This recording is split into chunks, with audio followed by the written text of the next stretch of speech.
ladies, gentlemen, I would like to greet you all with respect, and I will be talking about the musician aspect of Kenan Rifai Hazretleri. When we look at his life, we see that music is always entwined in his life. And his first murshid, Ethem Efendi, with his orders, he starts to blow ney, and he also learns, studies music. And music has always been inside him up until to the last days of his life. He is, as you know, is an educationist. He is a member of the Ministry of Education, and he wants the young people, the children, to be affiliated with music. He says that most of our ancient music pieces are difficult to teach to children. So I need new pieces of music that they would be easier to teach. That is why he started to compose music, especially for composing. That is how he starts. And in the as the director of education in Medina, in Ravza-i Mutaharra, he has a child choir. And in the masjid of our Prophet, he founded a children choir, and he makes them recite the ilahis, the canons. And one of the Turkish haremas officially appointed there was cursing, saying that we had nothing but salavat sharifes in Ravza-i Mutaharra, but now there is this guy who came from Istanbul making the children sing in Ravza-i Mutaharra, and he is cursing them for doing this. And one day, out of the masjid, the harem came and apologized from them. He said, "My master, your making the children chant and sing was something that I'd been cursing since long. But last night in my dream, the Prophet Muhammad has scolded me.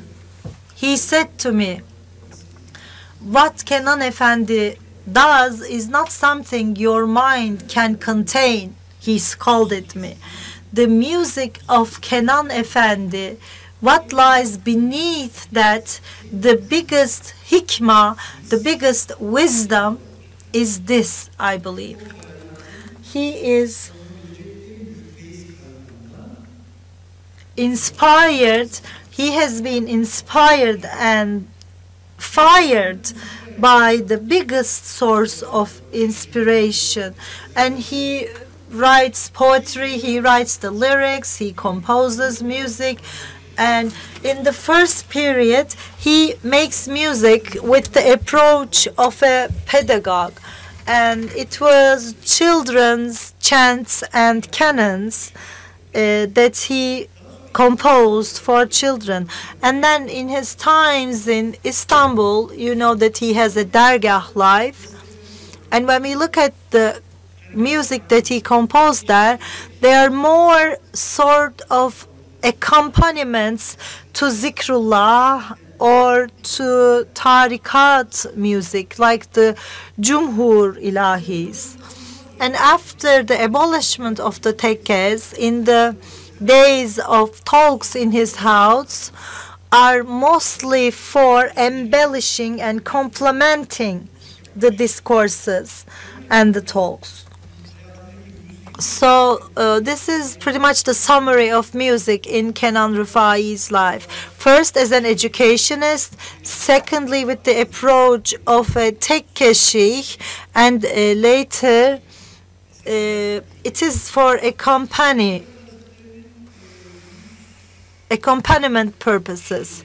About more than 100 poems of him are composed for music. 40 of which belong to himself, lyrics and the music. And the other ones are composed as music by other people. There are works of Necip Dede, and also one of the famous musicians, İzzet-i Humayun Bey, who happens to be the Zakirbaşı of the Kenan Efendi Dergah and one of his disciples. And his music is a combination of tradition and modernity. And what Kenan Efendi Hazretleri brought to social life, to tasawwufi life, is something new, which we keep discussing. İzzet-i Humayun Bey has a music that its melodical structure overlaps with what Mr. Kenan Efendi wants to tell. So what he wants to tell with his poetry in his lyrics is overlapping and intersecting with the music that he composed by the Zakirbaşı of his tekke. This really has a big impact on me as a musician. We will listen to the hymn of İzzettin Bey, which shows us how much his breath of life is well understood. And this is a summary of his life, and I am hoping to give this in detailed version in the published symposium book. In our musical life, Kazım Büyükaksoy has a great impact on our musical life. Mr. Emin has probably met him. He has revived and kept alive the classical Mevlid recital style. Now we need to cut the word short, just like in the 18th verse of Mesnevi.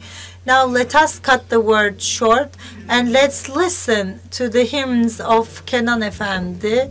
These are the hymns that were performed in the square of the Kenan Efendi Dergah.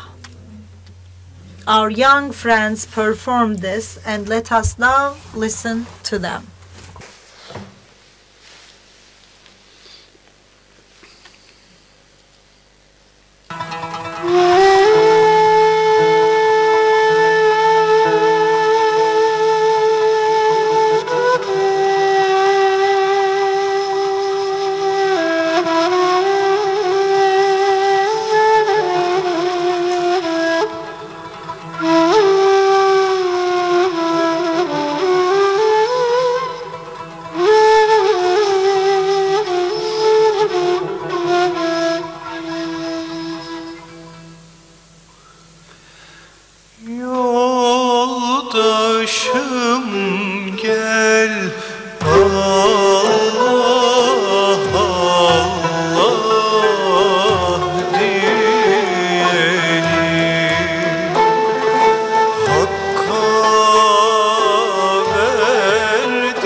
Allah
cemalin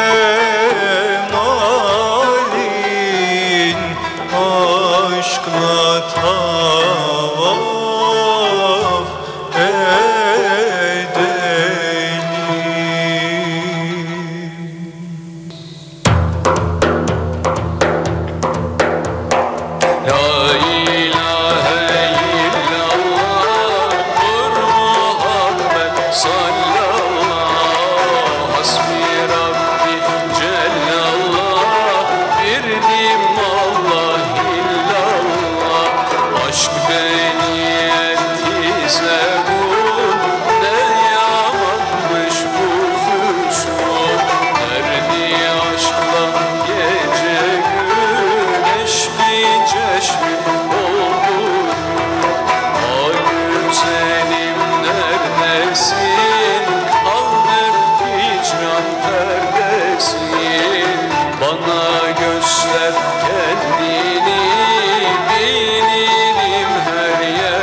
zamanım zamanım. Nasıl onsuz geçer birden zamanım zamanım. Evet, teşekkürler. Efendi Hazretlerinin bir nevi sesini duymuş olduk onun mekanından. Hepinize saygılar sunarım. Efendim. I would like to greet you all for your attention, and I would like to ask for your permission to leave, since I need to be leaving for a concert in another city. So let's ask you if this music was for children or for the adults. This music is for everyone. Stay, it's not over yet. There was a guy called Omar Sharif. He was the leading male actor in Dr. Zhivago. And when he first went to US, he sees the American guys and says the American guys are little boys in big guys' pants, in trousers, he says. So you need to make music for adults like music for children.